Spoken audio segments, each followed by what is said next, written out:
and officially kick off our webinar today. Please make sure that you are drinking from kit 158A.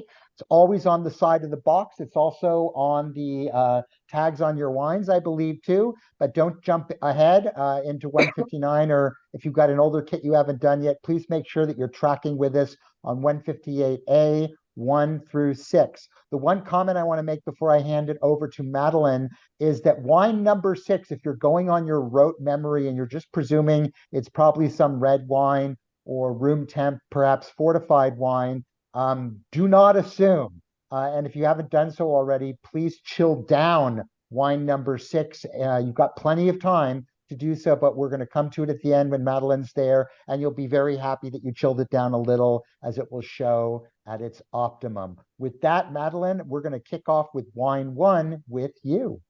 And cheers, everybody, to your good health, to your good weather, hopefully, to modest levels of humidity. And if any of you are in the Southeast, God love you. If you're on this tasting, because they're undergoing just shocking weather conditions at the moment. So just saying a little prayer for all y'all. The questions up here, especially for those who are new to this game, because we do play. This is work play. And we, you know, our fun is evident, are just for something that your mind can hold on to or to consider as you address a specific wine. And I put these questions up here for wine number 1. Non-fruit aromas really come into play big time in this wine when it comes to deductive reasoning. So hold that thought. That's like a little hint-o-rama.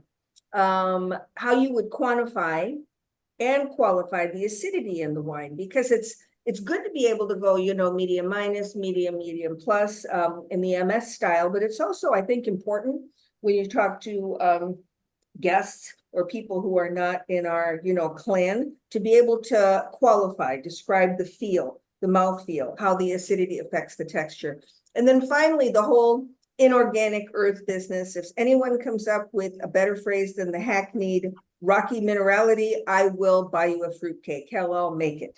Or I'll send you my Greek spinach pie frozen overnight and you can cook it. So wine number 1, and I will try not to tiptoe through the tulips. I always take a little bit more time on wine number 1, but Evan is demonstrating on an angle against a white surface, and then you can actually see the color is not just white. Actually, it's a true yellow in my glass with a beautiful gleam to it.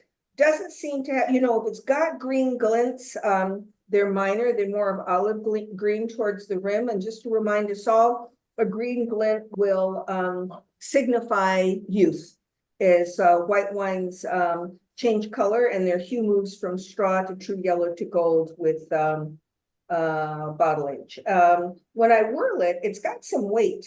You know, it doesn't feel like it's 8% alcohol by volume, and I'm not a numbers person in terms of the alcohol, but the legs, the tiers are forming slowly, and they have a degree of thickness to them. So there's probably a skosh of alcohol, but again, it could be anything ranging from 12 to 14 and a half. It just, the wine moves with some viscosity and weight. Aromatically, and I like to flip back and forth between the nose and the palate. Let's see what I'm inspired to do with this wine. I tasted it about half an hour ago, but I'm approaching it innocently with you right now. It has a distinct, beautiful aroma that is, interestingly, not floral or fruit driven. It is, if it is fruit, it's more of a deep fruit character of like Bosc pears or you know, golden yellow apples, not green apples for sure. And maybe a little bit of plum, both yellow and actually dark plums too. There's a neat expression of this aromatic. It's got strength and actually a little bit of muscle, but I don't smell any wood to it. I just smell a strong, complex presence to it.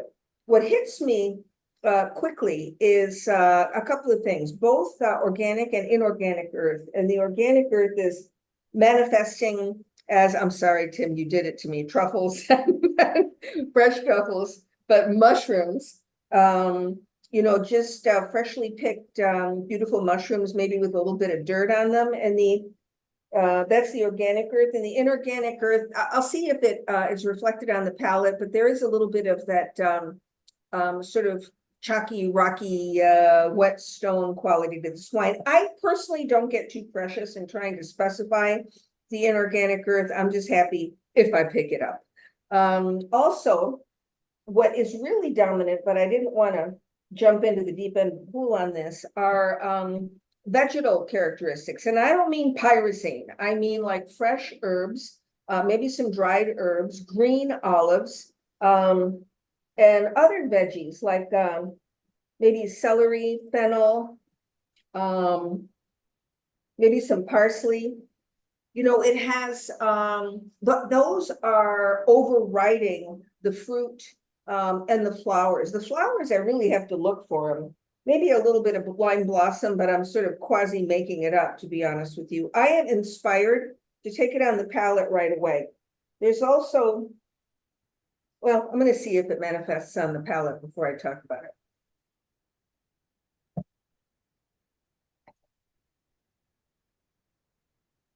The attack, and those of you who don't know that word, it's not meant to be violent. It's the first immediate approach of the wine on your palate.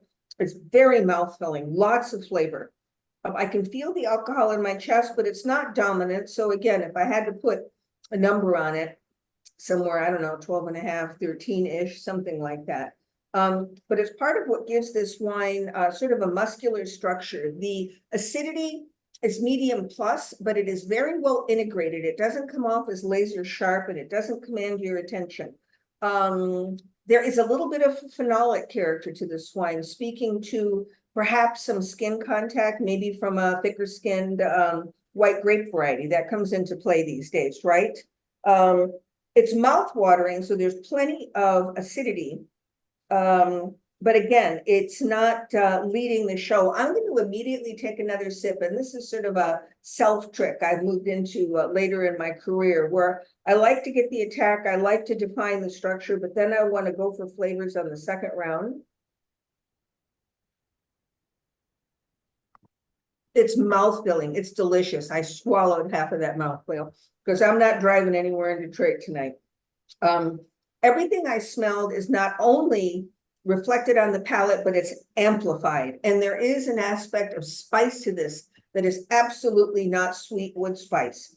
It is savory spice, whether you want to call it probably gentle white pepper, maybe some fennel seeds, maybe some caraway seeds. It makes it delicious, and it amplifies the whole aspect of celery, green olive, not black olive.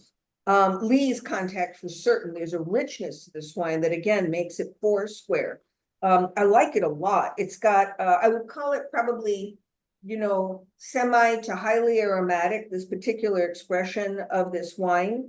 It is, for whatever it's worth, and you're going to find out in a little second what it is, a terrific example of this grape variety that actually often has such a wide range of styles. I often approach each glass going, please be expressive, especially if you don't cost $50. So one more little sip, and I think we can go ahead and take our little trip in business class aisle seat. Yeah, let's see what our choices are. For those of you who are familiar, note that we always provide opportunities for you to sort of drill down and guess along with us. Both in terms of grape variety and region, is reserved for people that have another idea and you'd love to throw it out there. It's not so much to trip anybody up, but it provides fodder for conversation. And Madeline, I'm going to hand it back to you. No, thank you. And everyone, this is anonymous. Please vote. It helps you. It helps us. This is a safe zone with a capital S and a capital Z. And one parting shot on what I'm perceiving, this wine on the palate defines the true meaning of the word fruity in wine speak. It's got intense fruitiness in terms of ripeness with no residual sugar. Or, if it has residual sugar, it's just a skosh. Is that a Midwest thing? A skosh, a titch. So what do we have? We've got Albarino. We've got Gruner Veltliner, aka Groovy, and Pinot Grigio from Austria, Spain, Australia, Oregon. So what are the broad strokes? Of the three grape varieties that are offered, Pinot Gris / Grigio is probably the most, neutral or, moderately low aromatic in its expression. It sometimes shows its color, not always. And it tends to be sort of more pear apple, with not a strong expression of florality or spice. Albarino has a strong florality, right? And that really is its calling card. Whereas Gruner Veltliner, where everybody seems to be going there, its thumbprint has to do with what? And it's very, very unique. It's the combination of savory pepper, herbal, however you want to perceive it or define it. Some people say radish. Some people say lentils. And then that combo of organic and inorganic earth. Also, I think really good Groovy has this richness, this creaminess that is partially lees and just an expression of probably old vine and deft winemaker's hand. All righty, let's get on our plane. I want to order, a glass of this to go with my whatever it is they're going to feed Makes me. those long flights a little bit more pleasurable. So, God. So here we go. We are leaving Evan's house in San Francisco. And we are indeed going across the pond to Europe. We are indeed going to Austria. Evan and I were chatting about this wine in advance, and I got to be honest with you, I've been around long enough where I'm happy that I don't have to blind taste Groovy, but I get to guide you. We are in Austria. We are actually in the district of Wagram, which is northwest of Vienna. And it's inland. So, it is both on both sides of the Danube, but, this particular producer is located significantly inland. And you'll see it's significantly further east than Comtal, Krimstal, and the Wachau. It, like all of Lower Austria, so always confuses me. Up there is lower, down here is higher, but whatever. Alsace does that too. You've got the cool alpine influence coming up from the north, coming down from the northeast, and you've got the Pannonian, I love that, plain in Hungary, sending lovely warm winds westward on the Danube. This is a terrific producer that actually is considered a strong leader in this area. De Wald was established in the 1980s. It is, this is a 2023, it's a 2022, but it comes off fresh enough to, can you go back to the label just for a moment? Niederösterreich is the subregion, is the smaller region, but the subregion is Wagram.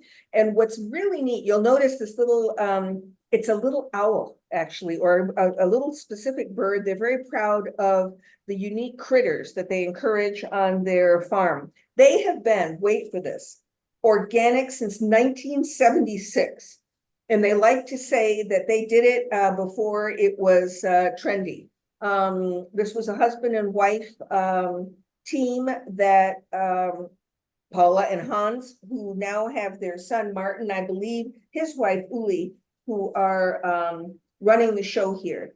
They moved into biodynamic. There's Martin, isn't he cute? Chewing, not on Groovy, probably, who knows, Blaufränkisch or something like that. They are one of the producers that are putting this area on the map that hasn't suffered so much, but kind of been in the shadow of the regions to the west, particularly the Wachau, right? Kremstal, Comtal. Gruner Veltliner, the name of this is actually, I had to look it up 6 Ways to Sunday, but Vom Los, from Los, or the specific kind of terroir that I'm going to read you the description from. And if you're not hip to the advanced study guides on Guildsom, go for it, they're killer. But listen to this description: chalky, calcareous, and dolomitic soil. The last is the most in play, and it's calcium magnesium carbonate. So, what it does is it actually provides terrific water retention, which is really important for Gruner Veltliner. They've been organic, or at least they were working on it since 1976. Isn't that staggering? 1923, they turned biodynamic. But, you know, the water retention of the loess is crucial for Gruner Veltliner. This is not a grape variety that can, you know, go thirsty. And Gruner, just to remind us, it's the most widely planted nut white variety in Austria. And it accounts for nearly a third of all of its vineyards. Most of them, like 90%, are in Lower Austria, which includes Wagram, and it is indigenous to the country. I read its parentage, but I didn't remember it, and I'm not going to bore you with it. And it does have smaller, thicker skinned berries, which they have to take care not to bring too much phenolic character into the wine. I really, really like this wine. And I'm going to encourage you, if you've got some left, sort of play with it over 2 days and memorize it. It's worth memorizing. Tim, Evan, do you agree? Go ahead, Tim. Yeah, I was just going to say this is a great example of Gruner Veltliner that is very savory. It's not necessarily popped aromatic like you find some of the Steinfeder and Federspiels from Wachau. And so it's richer, and you know, it has all sorts of like you know, verbena and savory celery, you know, lentils, things like that. And it's got a really compact, earthy middle to it, and it's got a lot of lift for a wine with weight like this. So this is delicious. Yeah. You know, it's funny you say that, because they have actually a little saying. And let me see if I can find it. They like to provide, they want to make complex, light-footed, lively wines. And Martin says he wants to produce cheerful wine with the zest of the region and the philosophy of the vintner uniting. So they're going after lifted style. They'd be so pleased to hear you say that. Yeah. Very cool. Also, it smells like fresh chamomile flowers too. So. And what was interesting, I found as it warmed up in the glass, I poured mine out. It was a little bit chilly, but as it's warmed out, there is a very pronounced white peppery character in the finish of the wine, which is something that we all talk about, but so rarely does one find it in the fruit. And I remember when we were actually in a rebottling, there was a waft of almost like somebody taking a pepper grinder as we went through it, the room, and did that, and made me smile, because parting shot before we go away from this, just real quick. Tim brought this up in passing, but if you're looking for sort of a greasier, thicker style, sometimes even affected by botrytis, those are, you know, Federspiel and Schmaragd that are specific to the Wachau. Also, you know, more expensive, later harvested, blah, blah, blah. But these people aren't going for that. You know, they want that lifted, expressive Martin, peppery style. So thank you for letting me be enthusiastic. I loved it.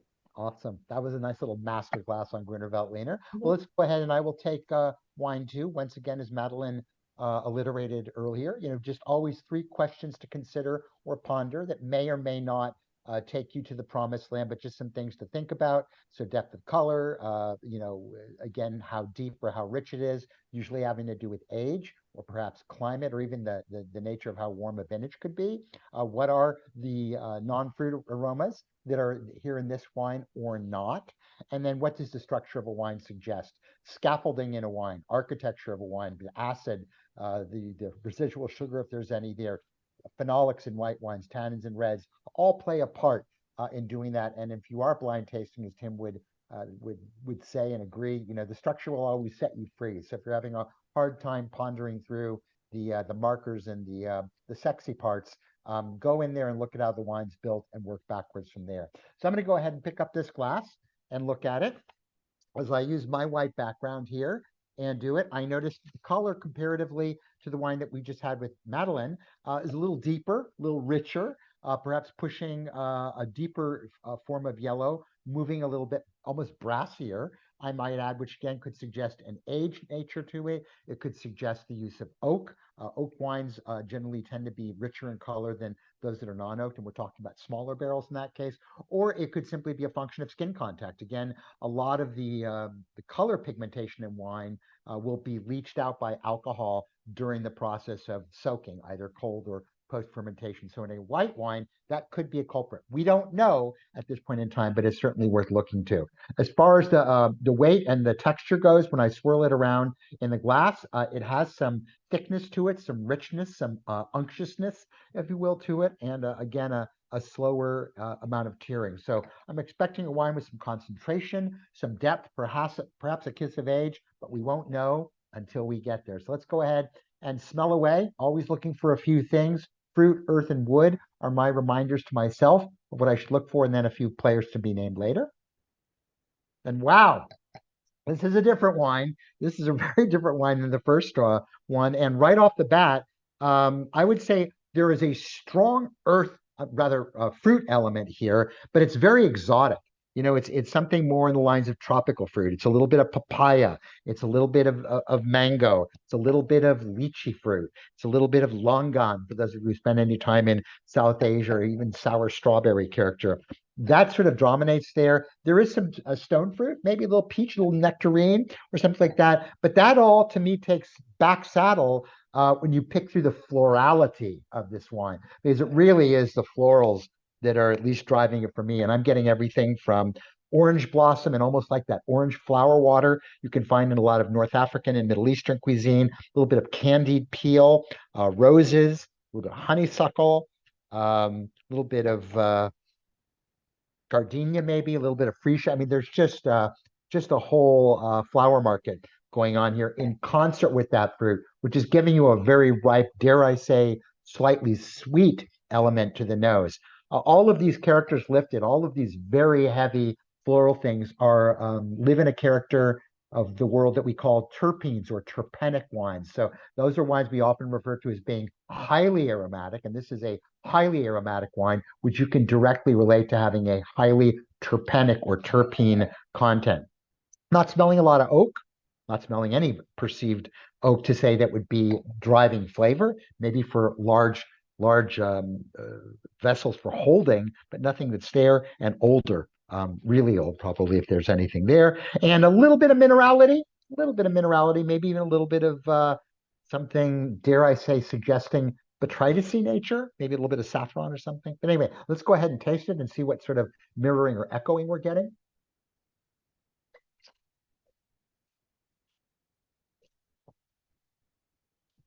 Well, smells very much like it, or tastes, I should say, very much like it smells. There is all of that rich, sweet floral character, that perfume, that aroma of fresh flower petals. There is that sort of slightly tropical character of fruit. There's almost a little bit of cantaloupe in there as well, too. And I would suggest there's probably a little bit of residual sugar in there. It's enough to hold the fruit up and do it. There's enough acid in there to carry it through. But while I wouldn't put this wine in a bone dry style, it's somewhere between bone dry and off dry. I wouldn't put it off dry the way I might suggest, say, like an off dry Vouvray or something like that would be. Just dry. Just dry. There you go. And then I'm getting, again, nothing that really would suggest oak. It's definitely weighty in the mouth. My chest cavity is a bit warm right now. Halloween is coming up. I don't think it's anticipation of jack-o'-lanterns, rather a bit of weight there. No sense of oak. There's a bit of bitterness here, which sort of echoes the skin contact element I suggested perhaps we would find in the appearance. And I am thinking more now that the richness in the color is in fact probably due to some skin contact during the production of the wine, which is then manifesting itself in sort of a bitter, again, slightly phenolic finish, which does finish long. I think it's a probably extraordinarily good example of what it is, and rich, big, full, coming from clearly a very ripe, warm vintage. All right, let's go ahead and take a look at what it could be. Next, as we look at our polling here, we've got a few opportunities for us. It could be Gewürztraminer, which is, again, a very floral, very aromatic grape. It could be Assyrtiko, a grape that you find in Greece, which can have wonderful lift to you, particularly if you're on the mainland as opposed to the islands where it gets a little bit warmer and drier. Muscat, which is all over the world, and as we know, is also sort of aromatic and rich and bright, more often sweet, or off dry than dry, but there are some great examples of dry muscat out there. And then, of course, if there's something else that's tickling your fancy that you would like us to address, throw it in the chat, As far as grapes go, Gewürztraminer clearly could go into France along with Muscat. Greece is a Sirtico country. And I don't know, is there any Muscat in that part of the world, Madeline? No? It's Muscat of everywhere, but Alexandria, it's right? not Yeah, significant. There's not more significant. Malagusia. Then there is that. By the way, note to self, Malagusia, not Malagusia. There you go. Well, yeah. Okay, great. And then we have Australia, which could be certainly for Muscat. There's a lot of wonderful Muscat ports and stuff there. Kiss of Gewürztraminer, probably some Assyrtiko in the basket range or something. And then California, which is doing Gewürz and doing Muscat. So vote. We're going to bring the vote to a close now in 5, 4, 3, 2, 1. Vote early, vote often, and let's see where people ended up. Well, the lion's share of you, whether it was process of elimination or led by witnesses or whatever, ended up in the land of Gewürztraminer, and then some of you in the Muscat, and the balance of you in Assyrtiko. And then as far as the world goes, a good most of you, 95% of you, were in the old world. So I think those are two pretty good calls. And let's go ahead and see where we are. So let's leave the beauty of Austria and let's hop on a plane for a very short one. This would be sort of like the equivalent of a Southwest air flight, somewhere between Austria and a place nearby, very nearby. I suppose if one was pressed, one could make this drive over some time. It's a beautiful drive, but we're going to leave Austria and we are going to end, yes, Ryanair indeed, in France. We're going to end up right in the town of Viquevier, in the area of Alsace, in the far eastern part of France, sort of flanking the border there with Germany. And Germany could be Alsace, and Alsace could be Germany, depending on what year and what time. But this is a particularly lovely part of the world, and a particular part of the world that really does this grape well. This wine is a Gewürztraminer, and Gewürztraminer, although it sounds very Germanic and arguably kind of French, is actually Italian in nature. It came originally from the town of Tramin in the northeast of Italy, and over time, along with Romans and other people, as grapes moved around, this grape found a very happy spot in this part of the world, which was again between Germany and France then, and they noticed it was spicy. Gewürzi, Würze, spice, right? Like Würz sausage. And so they turned it Gewürztraminer. So spice here, Gewürztraminer, spicy Traminer, really speaks to the sweet spice elements, the more baking spice elements, and the floral sweet elements, the ginger elements and such that you get there. This is from the House of Hugellas. You can see on the label there, established back in 1639. 13 generations later, it is still 100% family owned, still based in Viquevier. All of the wines are made extremely traditionally. Hugel is known particularly for their Gewürztraminer, which they source from some of their crus and other vineyard sites that they put together. This area tends to be known for heavier, denser soils, slightly richer, oilier wines, which is why, of course, Gewürz does well. And the Hugel family, amongst other things, owns the Guinness Book of World Records for the longest continuing cask that's out there. They have an 8,800 liter cask known as Saint Catherine, which dates back in use. Are you ready? Are you ready? Are you ready? To 1715, the year that Louis XIV died. They started using this 8,800 liter cask and are still using it. And the Guinness Book of World Records has, in fact, done it. So the wine is weighty. Again, remember that with the rain shadow effect caused by the mountains over there, you drop a lot of rain. So Alsace is actually a little bit warmer than you would expect. It actually parallels and tracks closer to the Languedoc than you would think, being far north there as the Vosges Mountains sort of trap everything here. It's about 14.9 alcohol and about 35 years of vine age. And there are 15 grams per liter residual sugar. So it does have an off dryness to it. I would highly recommend this wine with a plate of cheese, and somewhat stinky cheese at that would make everybody very happy. So there you go. Jerry, we just told you a little bit of cheese in that. Here's the wonderful Hugel family, not 13 generations, but multiple generations. And for those of you who've always been trying to get a sense of what a Gewürztraminer is like, along the lines of Alsace. This is a classic example, very much along the lines of the Gruner was a very good example of the execution of that grape. But I learned a really good lesson from this wine, Evan, because it's Uh-huh. a 2019. It was not Yeah. born yesterday. And Yeah. I think that it really integrated Gewürz's pushier aspects. I put this in the chat room because it comes across rounder with just the floral component, not surging forward. It's Yeah.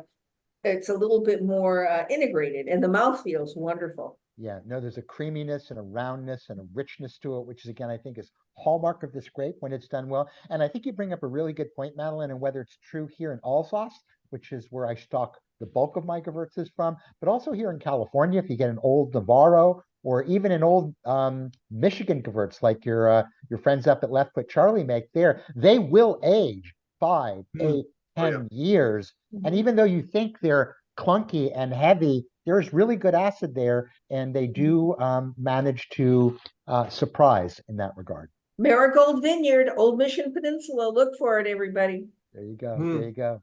Tim, any comments, and then you can move right on. Yeah, just to repeat what I wrote, I just think it's Hugel. They've always been one of my maybe 2 or 3 favorites for Gewürztraminer and Alsace. I mean, I think they just excel at this grape, and this is so delicious and so polished. And Evan, to your point, this needs stinky cheese or aged cheese. Yeah, it's really something, or it's an aperitif wine with something fried. You know, I'm reminded of a funny line before I turn it over to Jim. I was chatting at one point, the whole food and wine thing with the late great Andre Saltner, who had Lutèce Restaurant in New York, a classic restaurant, classic French. And I was dining there once and asked him as he came by the table, we were talking, they, got on the subject of Alsace. And I asked him about Gewürztraminer, and I said, you're a great chef.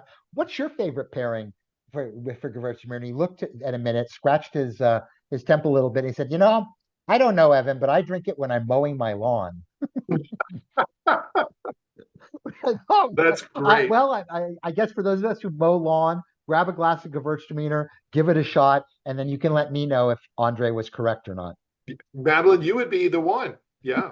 I have a very big backyard with a significant riding lawnmower, and I will not permit Evan to show the picture.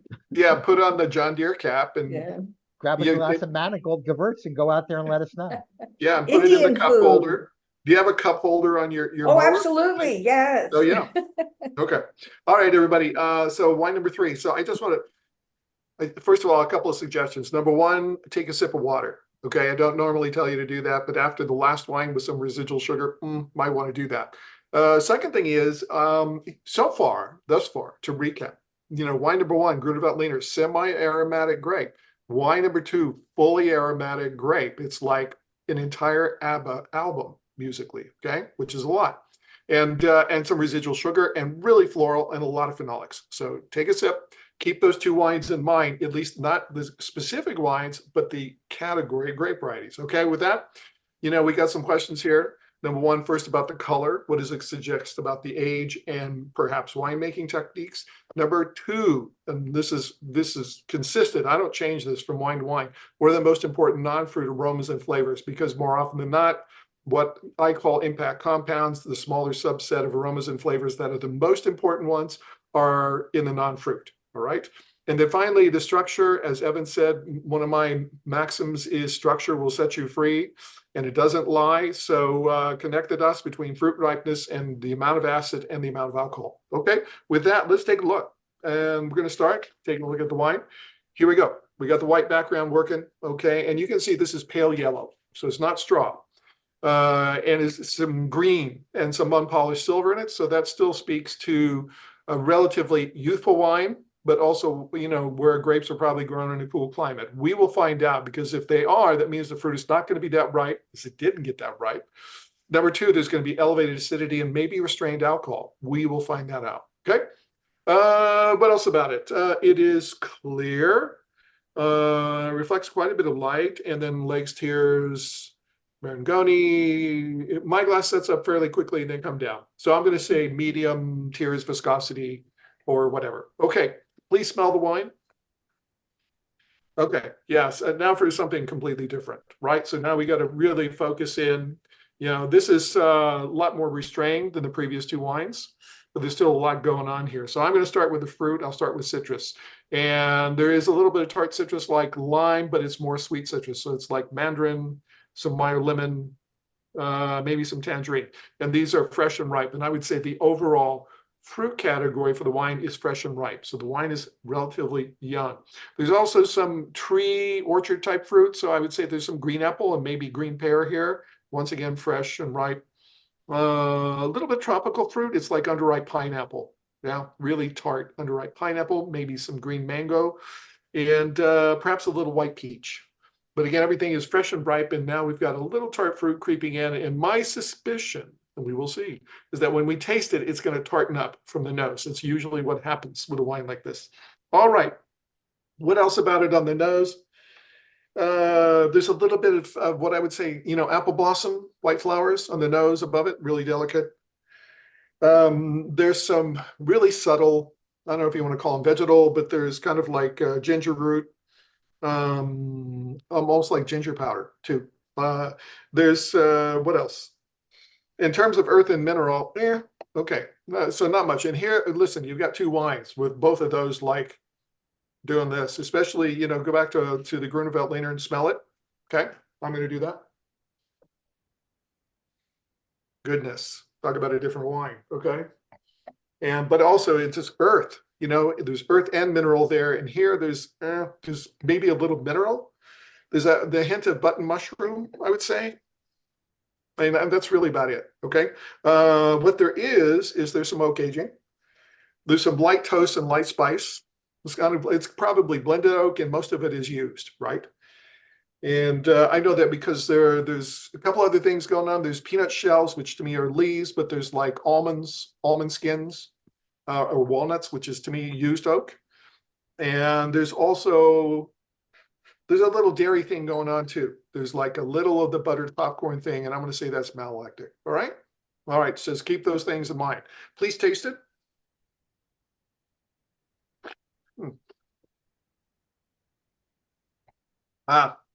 My suspicions were confirmed. So yes, the fruit really tartened up. So the Meyer lemon is now lemon. The green apple is more pronounced, green pear, really tart, even green apple skin.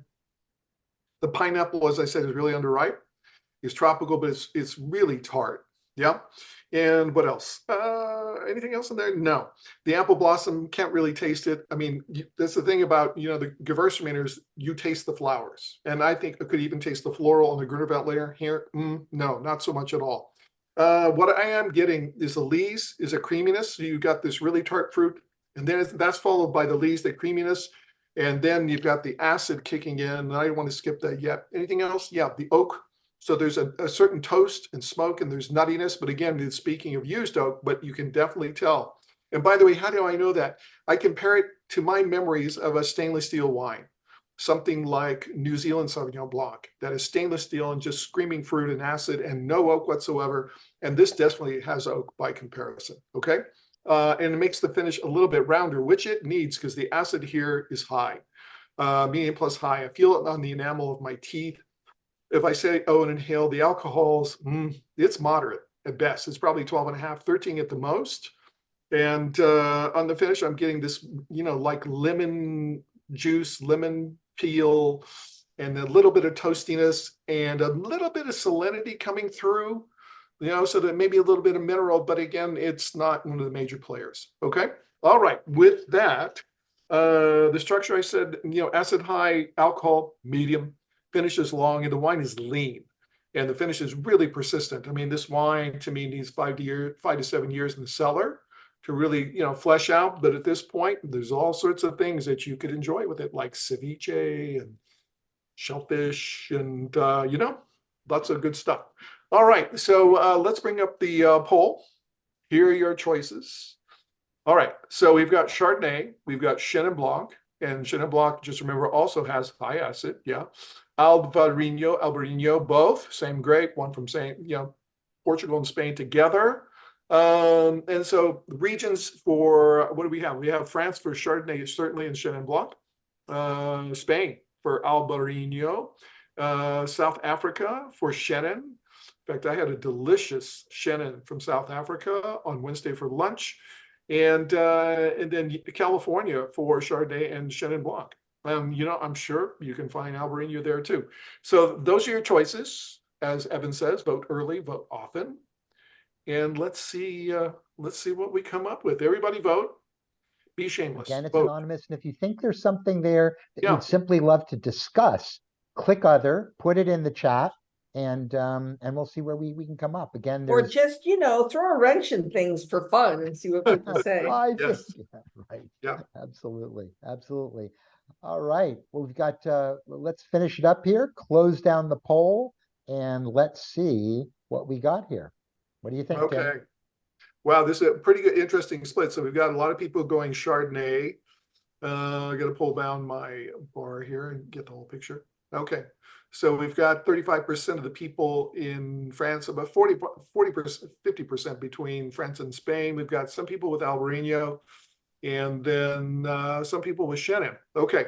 So I tell you what, Chardonnay for me, again, and I kept saying, wine 1, semi-aromatic, wine 2, full on aromatic, wine 3, not aromatic. Okay. So with that, Chenin Blanc and Albarino are both semi-aromatic grapes, right? Which means they are floral, they're fairly fruity, especially Chenin, well, Albarino too. And they both have some phenolic bitterness. And Chenin, of course, can have, if it's from France, Loire can have botrytis. Albarino, to me, well, our friend Keith Goldstein calls it, Viognier nose and Riesling palate, and that nails it. Okay, so it can be quite floral. All right, all right. Well, let's see what we have. Let's get on the plane. Yeah, interesting choice. They're about 50% in the new world, 50% Yeah, in the old world, or as we call it these days, Europe and non-Europe. Europe and non-Europe. Yeah. Okay, so yeah, we're going to get on Evan's plane. I think we're going to have to do a little overnighter, and that's okay. We So just had a puddle hopper we get before. our We can take a blankies, we can long watch flight. movies, we'll drink champagne. Yeah. As one is want to do, or one fantasizes doing. All right, so we're going to South Coast. We're going to Santa Barbara, beautiful place, to Tyler Wineries, and this is the May Estate, their home estate, and Santa Barbara County. Beautiful place. And here we've got some Chardonnay, right? And so we'll show you more in just a second. Santa Barbara, to me, one of the most, geographically, in terms of the aspect, it's the only place where really the coast takes a hard, right turn, is almost going east to west. And of course, you've got really cold currents that are right offshore. And here, unlike other places in California, you've got 3 valleys that are open to the ocean, and they go east-west. So that pulls in fog and marine influence, and in the rain, a lot of rain in the winter. Okay. And here we are in Santa Rita Hills. But this is Tyler Winery, Chardonnay, Santa Barbara County. This is a blend of 2 different of the winery's vineyards. One is called Fiddlestick. I think that was planted in 1998. I remember Fiddlestick's vineyards when it was a brand unto itself. And of course, then the winery's home vineyard, which is called May. And I think that was planted in either 2012 or 2015. So this is Justin Tyler Willett, named, I guess the winery is named after his middle name. And there's a picture of him coming up, which is great. It's product placement for Patagonia. Can we go to the next slide? Yeah. And this guy looks like, well, that's the beautiful May Estate. So some of the fruit for this wine went in there, and there's Justin. He looks like a winemaker, he really does. What can we say about this in terms of how the wine is made? So it's about 50-50 Fiddlesticks Vineyard and then the home May Estate Vineyard. The wines are picked open top fermenters, native yeast fermentation, small plastic, ferments, and what else about it? It's on the lees for 9 months, I believe. And then the oak that is used for another, 9 months, 10 months is 2 to 5 year old barrels. So Justin is all about making sure that the place really comes through. The wine goes through partial malolactic. He does like the lees, but he doesn't like oak in your face in Chardonnay. And I think this wine is really elegant. The acid really, to me, makes it a perfect Chardonnay with food, and also guarantees that it's going to age for at least 5 to 7 years and probably longer.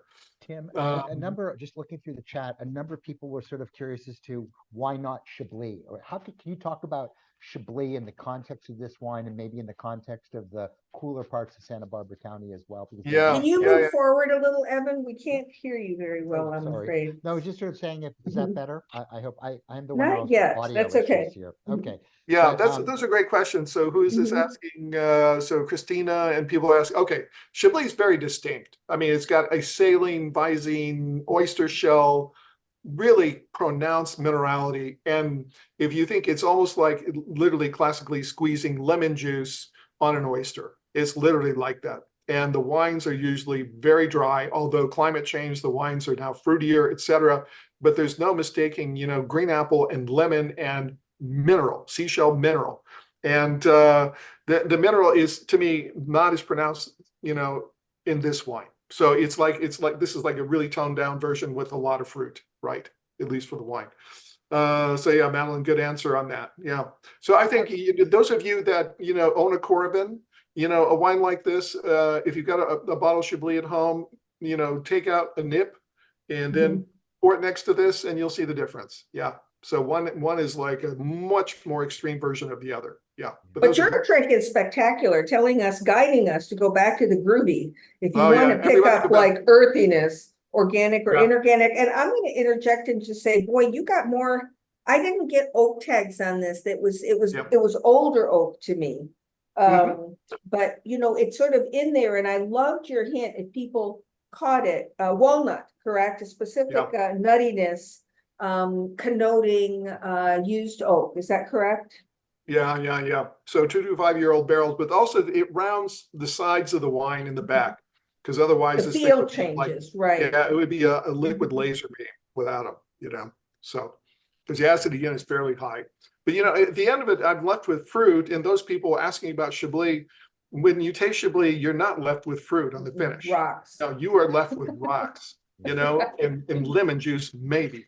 So, which is why, by the way, we love the wines. So yeah, and what's interesting about Chablis, though, although, and I'm gonna back the other flip side, the devil's advocate side, is Chablis is getting warmer these days, and the wines are getting more tropical and melony. And I would actually say, sort of like in Burgundy, where people are moving back up into the Haute Côte de Nuit and the Haute Côte de Beaune to find, for lack of better words, older Burgundy flavors and all that as climate change takes root. I would suggest, I was chatting with a friend on this trip that I just got back on, and we were chatting about revisiting Petit Chablis, because Petit Chablis these days actually tastes more like Chablis than Chablis does, at a fraction of the price, I might add. So if you're looking, obviously you don't get the pedigree that you do within the crus of Chablis, but nevertheless, if you're looking for typicity or typicality, as the word may be, oftentimes you might find it in other places, and Petit Chablis may be even bigger than Big Chablis, right? Yeah, how true. Methods. All right. As the world turns. As the world turns. Yay, Tim in Santa Barbara. Yeah. Okay. Wine 4. Why don't we move on to wine number 4, the first of the 3 red wines. And here are our questions.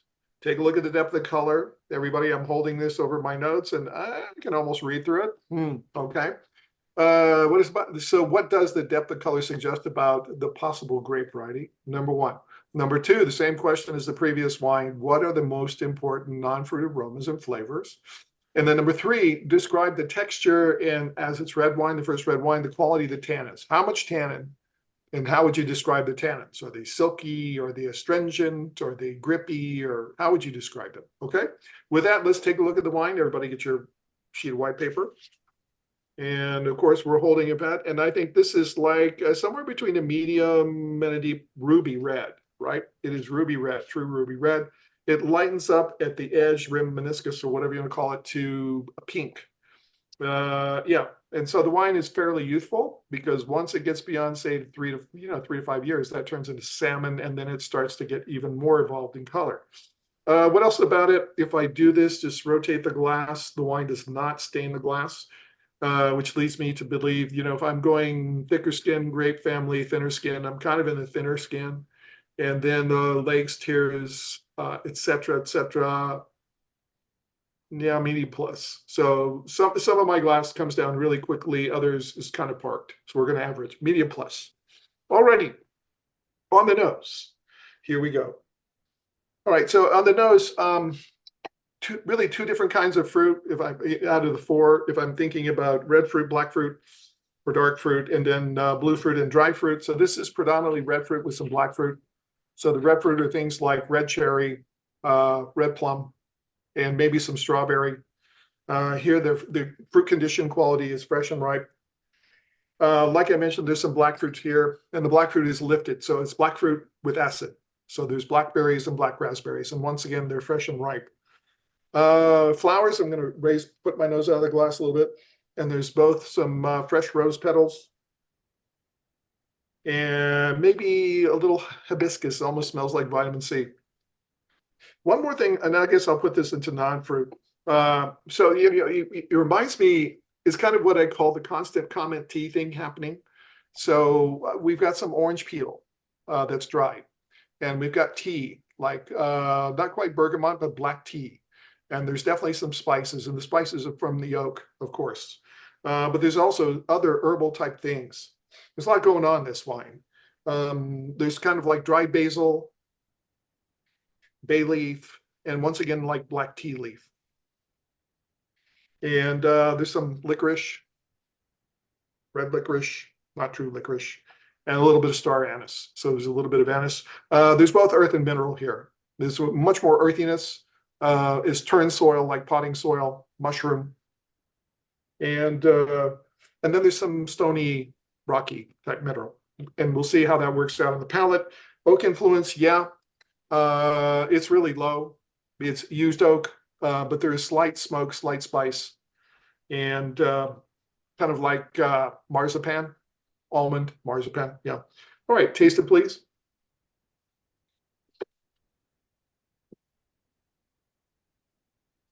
Wow. Okay, so for all that fruit on the nose, you get it, and it all turns tart, and the wine is bone dry. Yeah. I'm squinting. So the acid is fairly elevated. The wine's really dry. Okay. So all the black fruit then is really tart. There's much more red fruit. Now it's cranberry and craisin.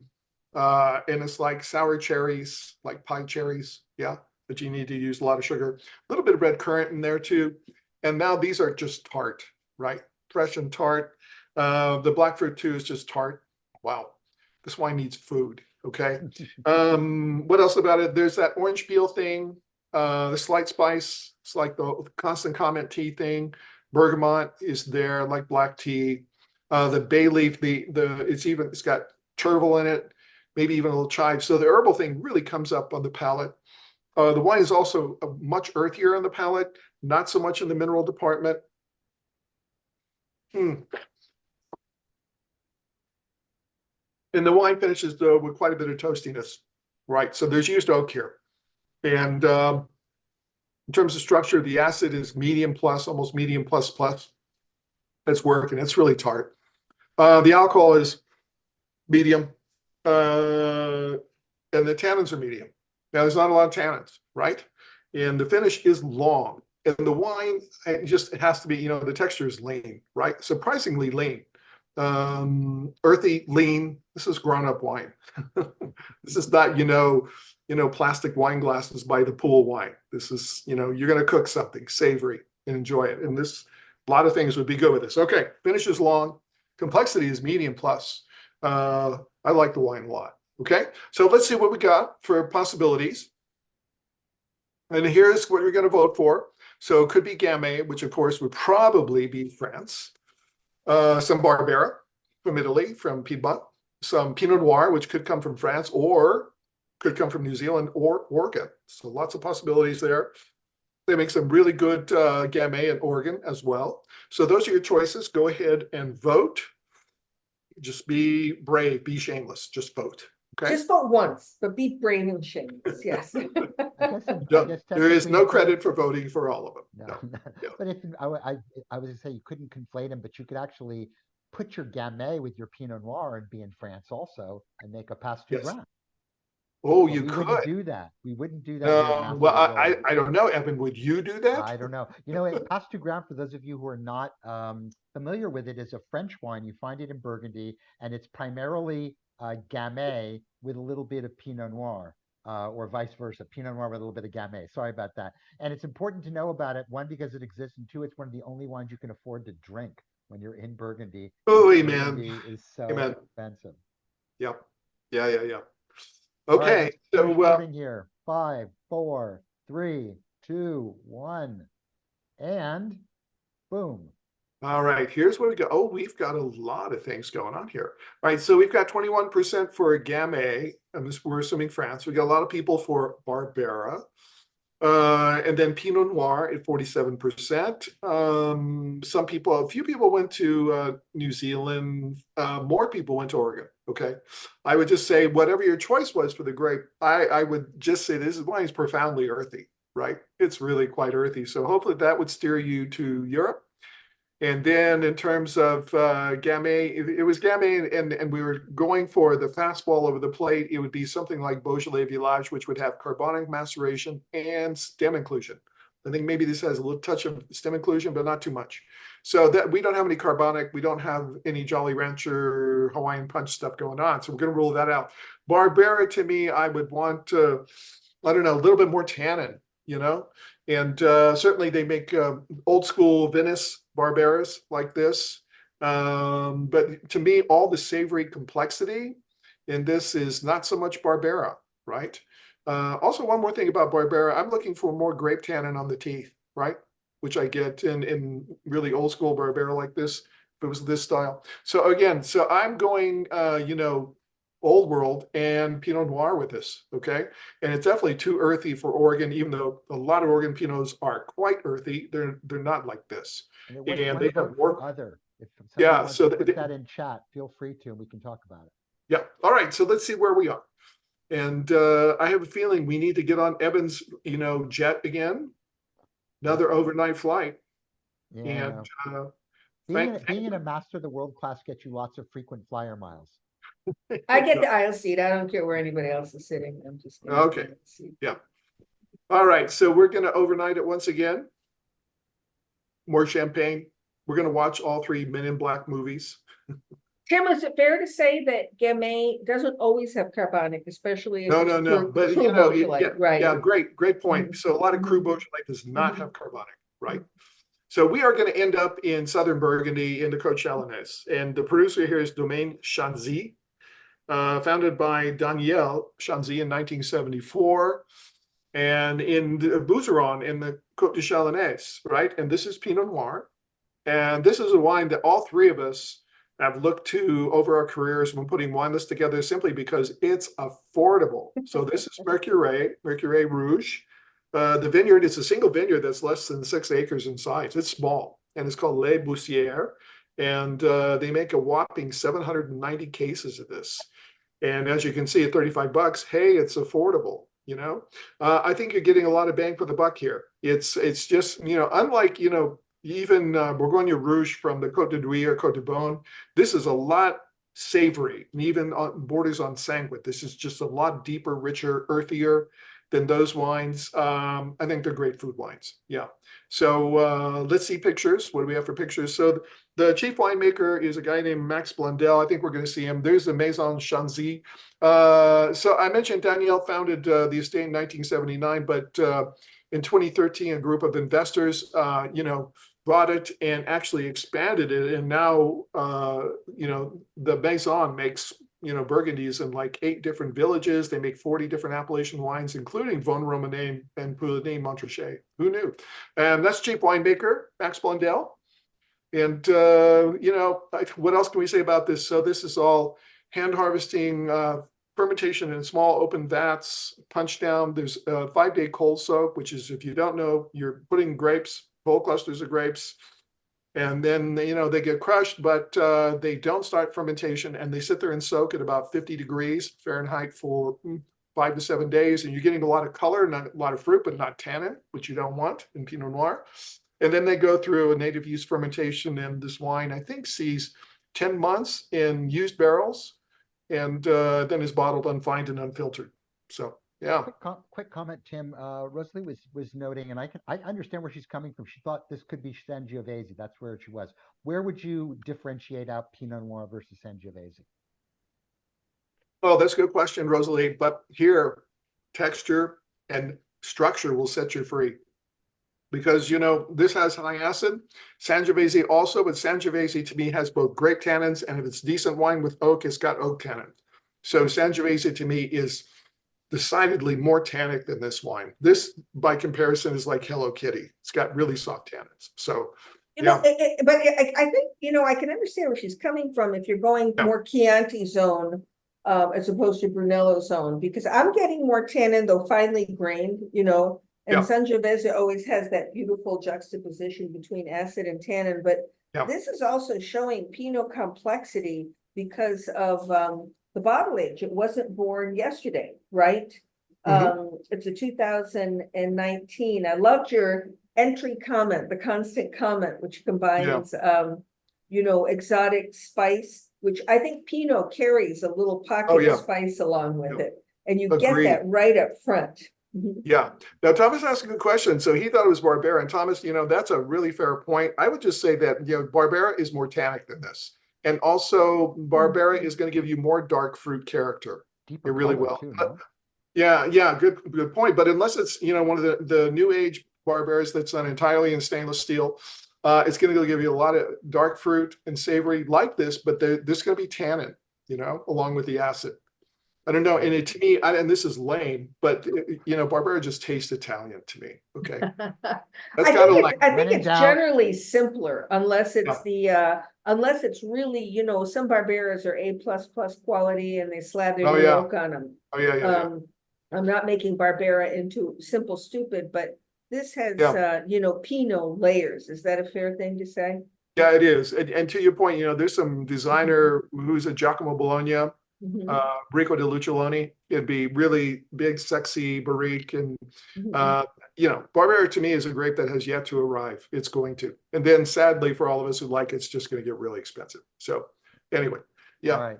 Well, let's move on now to wine 5. I want to make sure we give Madeline ample time on wine 6. So let's take a look at this wine. Again, I'm not going to hold my paper up, but I'm looking at it across here, and I've got a nice sort of classic ruby color, faded ruby towards the rim, solid, I would say a deep color, but not opaque. I can read my writing through it. So it's definitely a wine of concentration, a wine of a grape that's probably got some thicker skins. And as I'm swirling it around here, getting a nice moderate plus viscosity. And as I move the wine around in my glass, I'm getting some staining of the tears, which suggests a little bit of extraction of pigment, and again, higher dry extract ratio to liquid. So again, expecting a bigger wine at this point in time. But again, based on the color here, even a little purpley towards the meniscus, towards the edge of the glass, probably a wine that's on the more youthful side.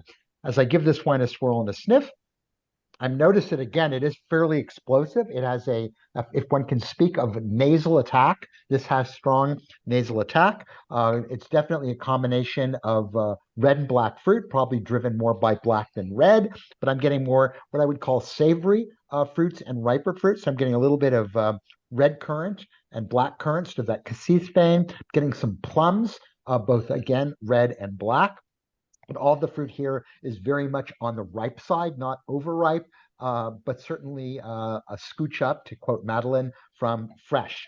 A little bit of blackberry, but again, more sort of plum and cassis nature. Some floral here, definitely on the purpley side of things, a little bit of violets, maybe a little bit of lavender.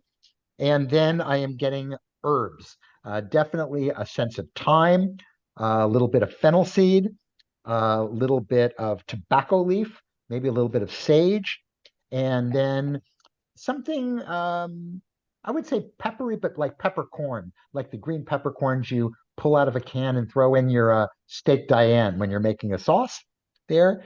And then followed up a little bit by, now that we've gone through all that earth, I'm definitely picking up elements of what I would call almost sort of like a graphite-y, minerally sort of character that's in there, and a lot of soil, sort of rich organic earth. And then there's definitely oak here. I would call larger or used barrique kind of oak. Definitely oak, definitely pedigree of oak, but not a dominant character in the wine. All right, let's go ahead and give it a taste.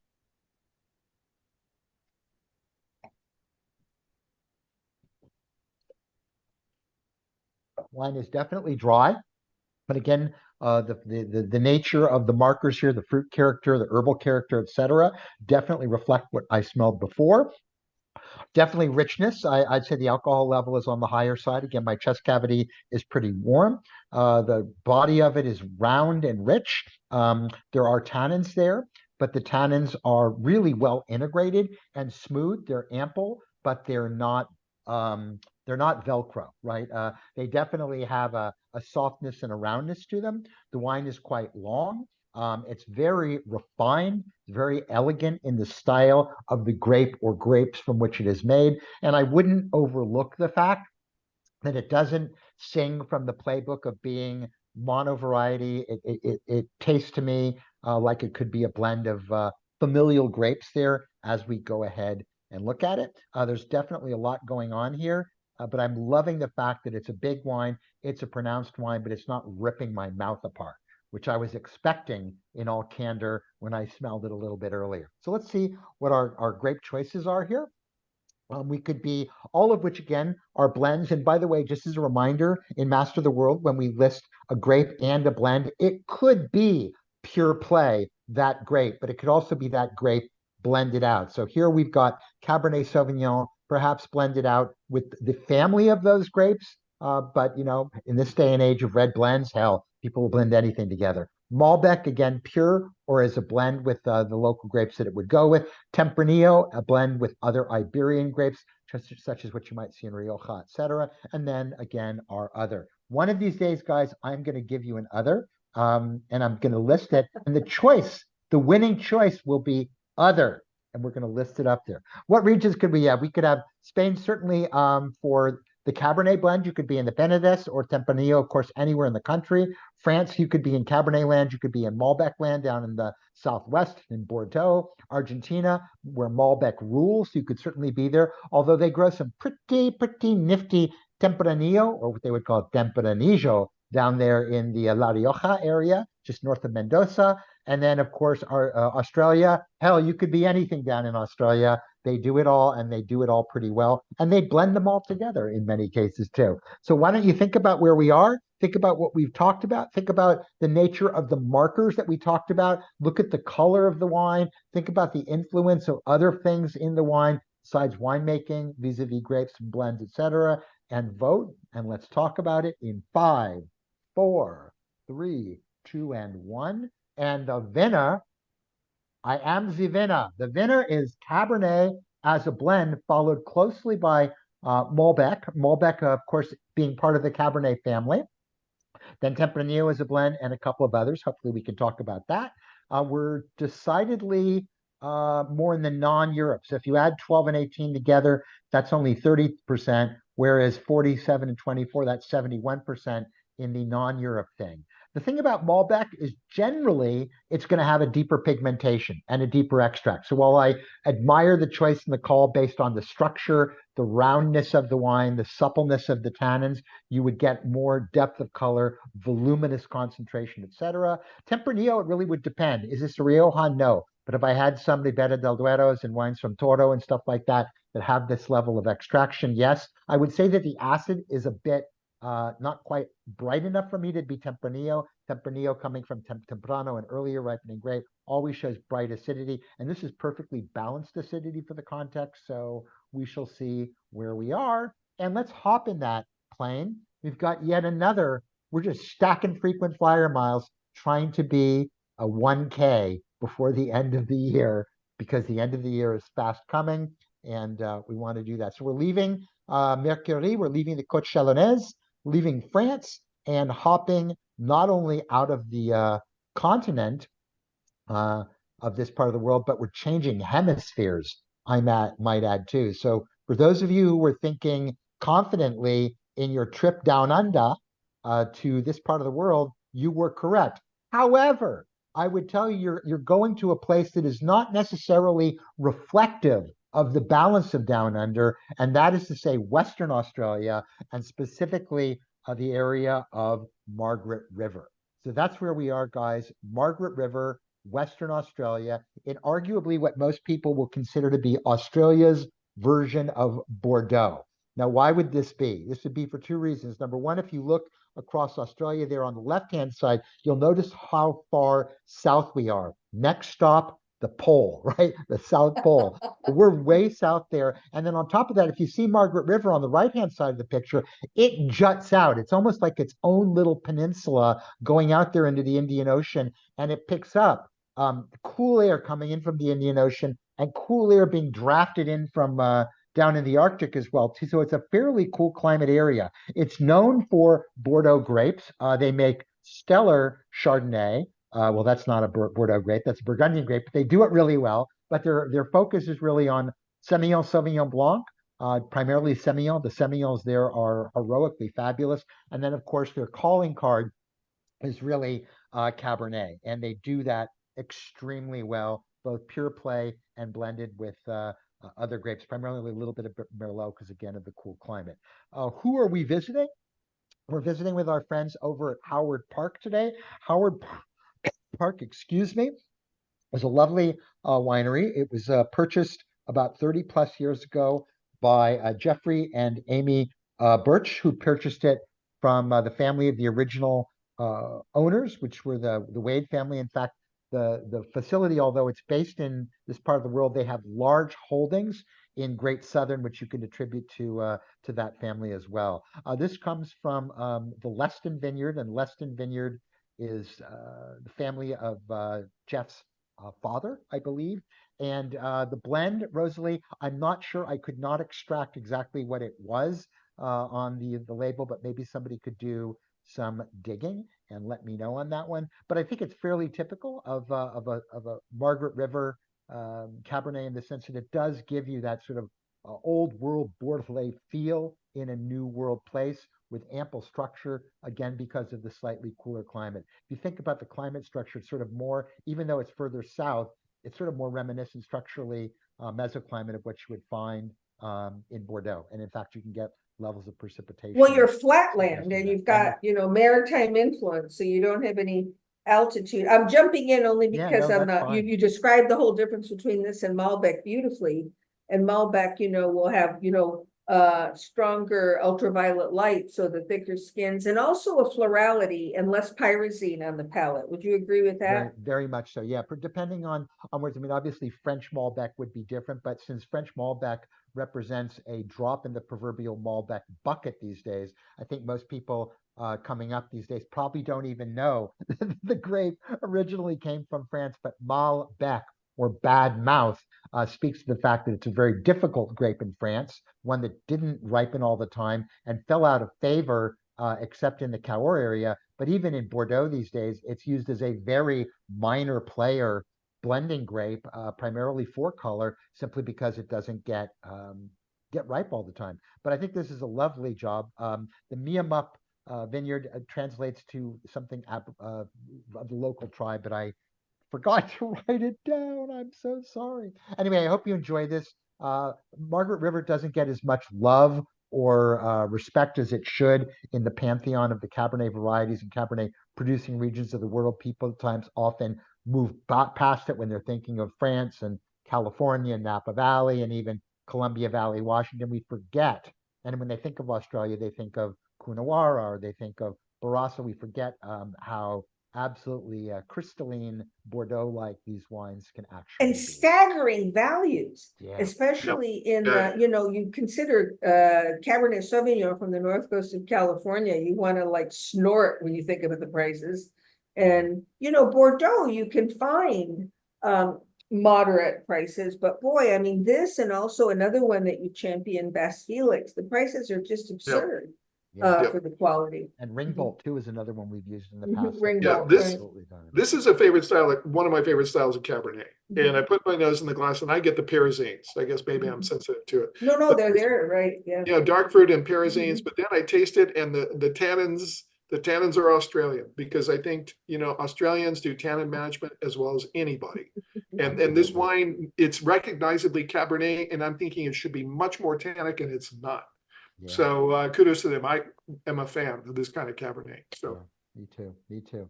All right, Madeline, we're back to you to bring us up. Here's Nick, who works for the Birch family and has been making the wines there. And just He does a looks like lovely no, job. he looks like an artist of some sort. He looks like a rock star. Yeah, either that or like yeah, or it should be in GQ or something like that, you know. We all aspire to look like that. All You right, know, onwards to wine six. Last but certainly not least.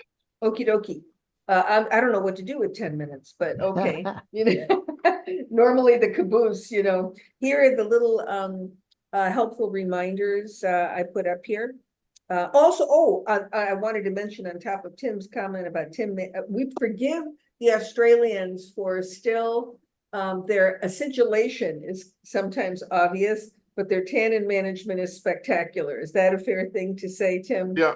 Yeah. And Yeah. speaking of, so dinner last night, Dean Hewitson, I sat almost next to him. Oh, he's so So, cool. yeah. Mhm. So, Shiraz, Barossa, is that correct? yeah. And Mhm. killer Shiraz, Riesling, too, folks, Yeah. and I was gonna say Barossa. The Riesling. Mm. Yeah, and Riesling. So here we go. In wine six are little helpful or possibly helpful reminders to consider how you would qualify, describe the sweetness in this wine, if there is sweetness. There is Evan beautifully showing the different color in this wine. It doesn't look like one or two, right? Or three. Primary non-fruit aromas. I'm just in Tim's slipstream because I think, you know, we can all babble on about primary fruit and other aspects, but I think the non-fruit specifically, you know, floral, herbal, spice, and earth and oak are what set you free. Tim always says the structure will set you free, and I often say the color will set you free, and I'm doing this because those are t-shirts, right? Yep. And has the wine enjoyed any bottle age? We've actually had some bottle age today. Thank you, Evan, for that. I mean, it's wonderful because it really brings integration and complexity to the wine. I, for one, am grateful. Okie dokie. So put your seatbelt on because the term and now for something completely different. So when we're looking at the color, we are looking at gold and bright gold, correct? Really no secondary, it just lightens to the same hue. There's a viscosity to it that, you know, there's no staining, but you can even imagine staining in the glass because you know this baby is clinging on some level or another. It just whirls slowly as it's getting its act together to move. So what is that telegraphing possibly without even smelling it? Alcohol, extract, and drum roll, possibly sugar, right, are going to bring that style of visual to us. Aromatically, I just smelled this like 10 minutes ago. I cheated during Evan's Cabernet, but wow. So what do I mean by wow? I mean that the first thing, the word that hits me is complexity. And I'm actually actively annoyed at this moment that I have to describe it because I just want to sort of sit back and experience this, but I will get myself out of that state of mind. And the first thing that hits me is marmalade, you know, like stone fruit marmalade. Also sweet citrus marmalade, mandarin, tangerine, you know, certainly apricot, peach, super ripe, but very, very clean. It's very distinct and attractive. Compote, that word occurs to me as well. I think it's beyond, you know, it's a little bit beyond candied or raisinated. It's more, you know, cooked and jammy, but very attractive, very clean, stone fruit compote. What else occurs to me? There is a ginger spice to this that's very attractive. There is honey for certain, you know, followed by a wave of maple-like aromatics, butterscotch, caramel, you know, that whole category. Gingerbread occurs to me because of the combination of, you know, ginger and butterscotch, caramel, etc. I think this wine has vanilla to it in a significant way.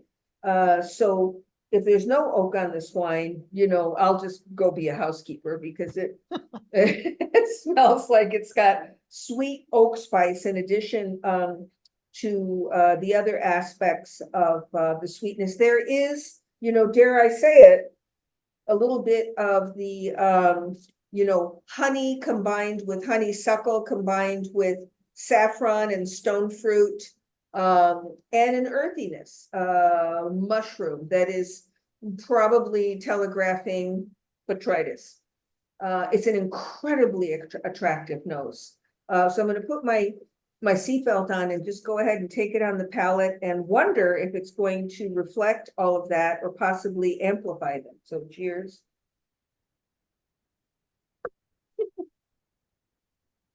I'm not spitting it out. I just swallowed it. You know, I'm upstairs. I'm not driving nowhere. I'm taking one more because I want to hold it on my palate for a minute. And that's a personal trick, if you will, that I've developed over a period of time is I like to just hold it on my palate beyond chewing it. And I get a plumb line of flavor that I don't get otherwise.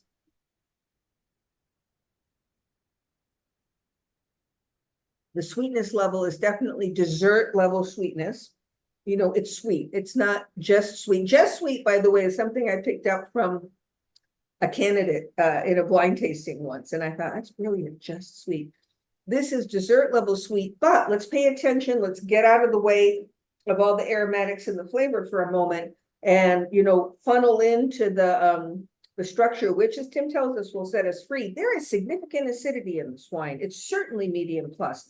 Even with the padding, the veil, if you will, or the blanket of the sugar, you get a mouth-watering effect, correct?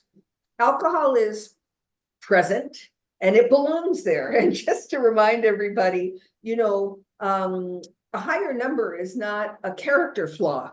It can be the result of, you know, winemaking, ripeness levels, etc. But this is probably fluttering around 14. And also alcohol lends an impression of sweetness and weight to the wine.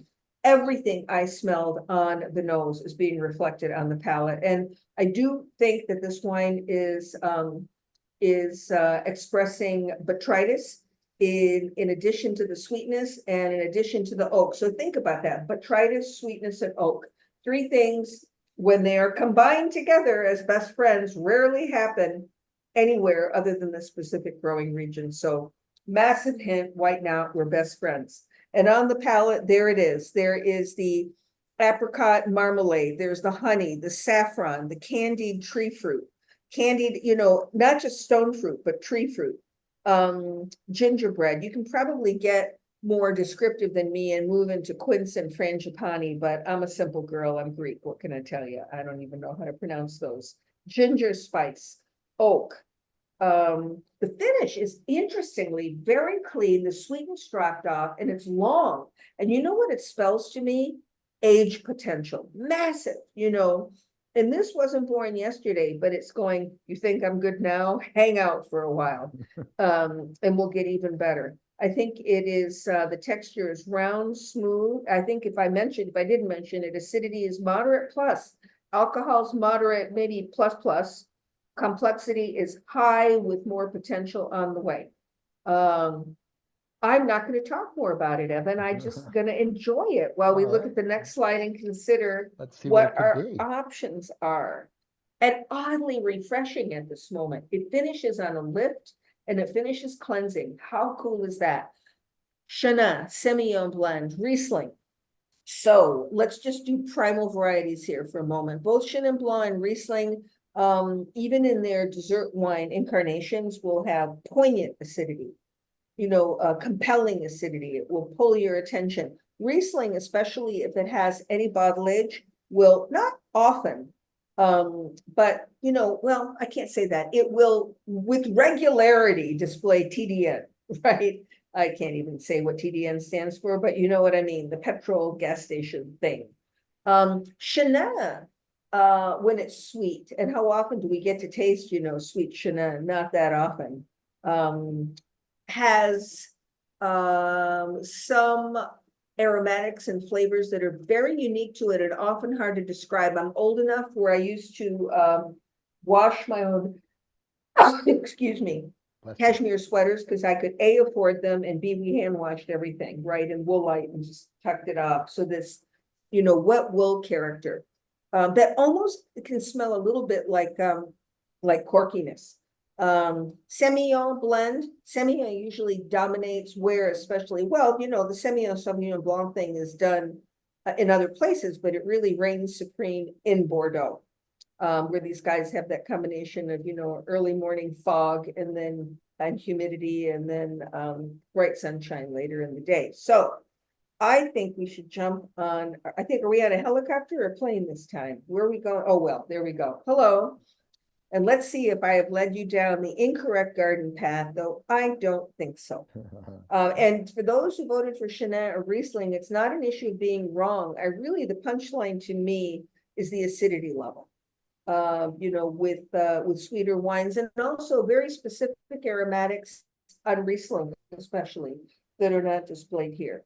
So, and the wood, don't forget the wood, new oak, right? The vanillin character.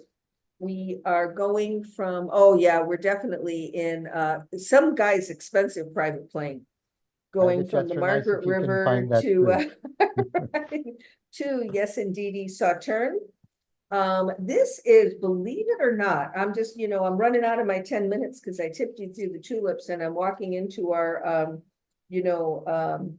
after party time. But this is, believe it or not, the second label of a Premier Grand Cru Placé, a Chateau Soudrireau, that's getting some of the highest prices for sweet wine in Bordeaux right now. For those of you who are Total Recall geeks and don't have to study like I do, this is from one of the several communes, I think there are 5, correct, of Greater Sauternes, called Prégnac, and it's actually closest to the river, for whatever that's worth. Barsac, by the way, can be called Sauternes if it wants to, but why would it bother? We are looking at, you see, Sauternes is the southernmost reaches of Grave, and one of the reasons botrytis develops is this confluence of the big river, the Garonne, and then there's a little tributary called the Cirons, C-I-R-O-N-S, that scooches away from it, and that is part of what creates the conditions for ripeness and for botrytis. This was harvested by 3 laitries, T-R-I-E-S, which are rounds. Who was it? Echem bragged about doing 11, and it was a difficult year, and they threw all the stuff out anyway, but it's not uncommon for them to have to go multiple times through the vineyards, and they went 4 times, and their best harvests, they claim, were in the last part, which was early November, trying to get the ripest grapes, because Sauternes does not manifest uniformly. 2016 and 15 are both excellent years.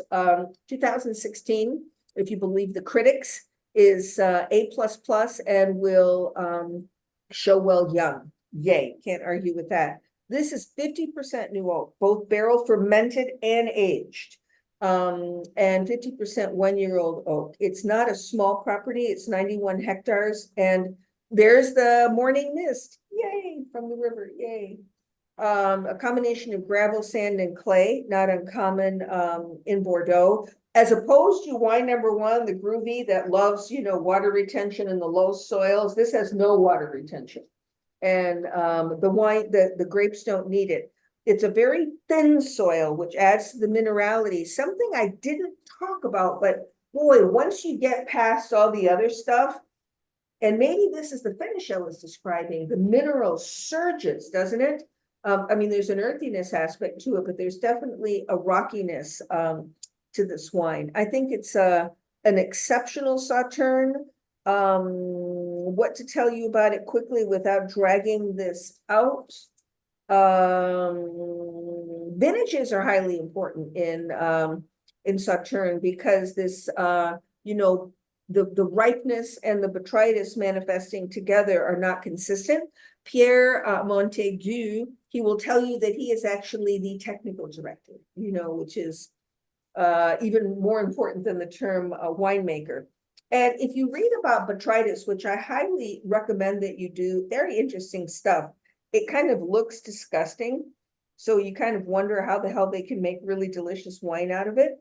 But it is a form. If it goes into a negative direction, it turns into gray rot. So there you have it. And over half of the grape's moisture has evaporated. One parting shot. I heard on one source that the aroma of botrytis and / sauterne is curry, which is a lactone, go figure, and related to maple. Thank you for not minding my enthusiasm, No, Stephen. not In my at all. next life, I'll be calm and sort of flatline, but not in this one, you know. Yeah. Well, it was a treat to be able to find this wine and get it to Wow. price-wise fit in with Yes. the balance Yeah. of as we blended out this Gents, I kit mean, to tell fit me, it. I probably didn't do it justice, but it's just Oh, you did. beautiful. You Yeah, did. no, It's you a were wow. it's a It's a wow wow. wine. So no, Yeah. and in the words of somebody much smarter than us, enough said on that. So Mhm. anyway, as we get ready to enter the happy half hour, just a couple of thoughts. Some That's upcoming me. things. Who I know that. Hey, I know that person. Madeline, can you give us on November 4th at 5 p.m. Mhm. Pacific time? We're going to be doing your webinar. I'm going to Mhm. be joining you in conversation. And can you Mhm. tell us a little bit about for what people want to learn? I mean, this is really about classic grapes, so much what we did on wines today, what your thinking is here. Well, you know, and actually one could say, well, where's the difference between Tim's Evil Dwarves tasting and mine? Mine is probably simpler, probably more primal, but it's born from, somebody did the math, 37 years of examining across master sommelier tables. And, you know, the grape variety, the varietal expression is non-negotiable by Tim's book. If nothing else, for the varietal you know, what he shorthands in terms of why it's Malbec as opposed to Cabernet is worth its weight in gold. And I wanted to do a tasting with you that really celebrated primal varietal character, and in most cases expressed very specifically in a growing region. So please sign up, because Oh, I don't want to be I think lonely. I want to have I think lots of it's you come. selling quite well. I think we have a Mhm. couple kits left. If you want to do that, you get really, it should be a great guided tour and doing that. And I think it will help you connect the dots even more so than we've done in the past. And then our second thing that we wanted to point out is actually two. So both of these things are happening on October 25th. So 159A at 1 p.m. is our kit that we always do. Looking forward to that one. But on the afternoon, if you feel like going that way, our friends Jason Haas and his team of Neil and Chelsea are going to be doing a live tasting of a Tablas Creek kit that we have bottled for them, exclusive to Tablas Creek wines. There's going to be some food pairings and stuff like that too. And if you haven't been on one of Jason's journeys before, he's an extraordinary, eloquent man. He is the modern day advocate of Rhone varieties coming out of Paso, and arguably provided the largest amount of budwood for people in things like Peak Pool and Counoise and everything all over the United States. Should be a really fun session too, both on the same day. So if you really feel like hanging with us, you could be with us all day that day and do two Just kits take the day off back and to back. hang, right? And with that, we're going to bring the session to a close, and we're going to enter the happy half hour. So we're going to stop